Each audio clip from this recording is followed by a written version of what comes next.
ঢাকা ৮বাসী আমাকে নির্বাচিত করে সংসদে গিয়ে সকল চাঁদাবাজ এবং দুর্নীতিবাজদের আমরা গুম হারাম করে দিব।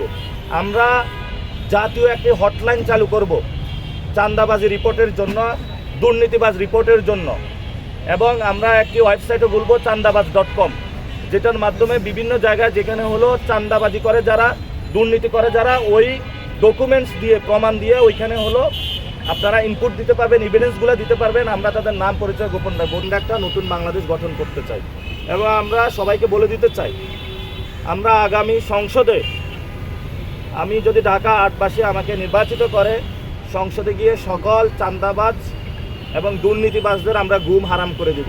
এবং সংসদে যাওয়ার আগেও আমরা সকল যারা চাঁদাবাজ, দুর্নীতিবাজ তাদের গুমও ইনশাল্লাহ হারাম করে দিব, পরেও দিব। এখন অনেকে বলে ভাই আমি ভালো, যেটা শেখ হাসিনার সময় ছিল যে সবাই খারাপ, শেখ হাসিনা ভালো। এই যে পল্টনের বিভিন্ন হোটেল মালিকরা ফোন দিচ্ছে, ভাই আমার হোটেল দখল করে ব্যবসা করতেছে, ওই মানুষগুলা কি ভূতে এগুলা ব্যবসা করতেছে?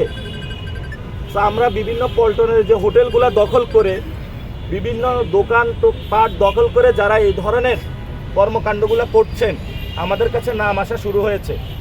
আমরা জাতীয় একটি হটলাইন চালু করব চাঁদাবাজি রিপোর্টের জন্য, দুর্নীতিবাজ রিপোর্টের জন্য, এবং আমরা একটি ওয়েবসাইটও বলবো চাঁদাবাজ.com, যেটার মাধ্যমে বিভিন্ন জায়গায় যেখানে হলো চাঁদাবাজি করে যারা, দুর্নীতি করে যারা, ওই ডকুমেন্টস দিয়ে, প্রমাণ দিয়ে ওইখানে হলো আপনারা ইনপুট দিতে পারবেন, এভিডেন্সগুলো দিতে পারবেন। আমরা তাদের নাম পরিচয় গোপন রাখবো। অতি সত্বরে ইনশাল্লাহ আমরা জাতীয় হটলাইন এবং চাঁদাবাজ.com আমরা দ্রুতই ওপেন করব।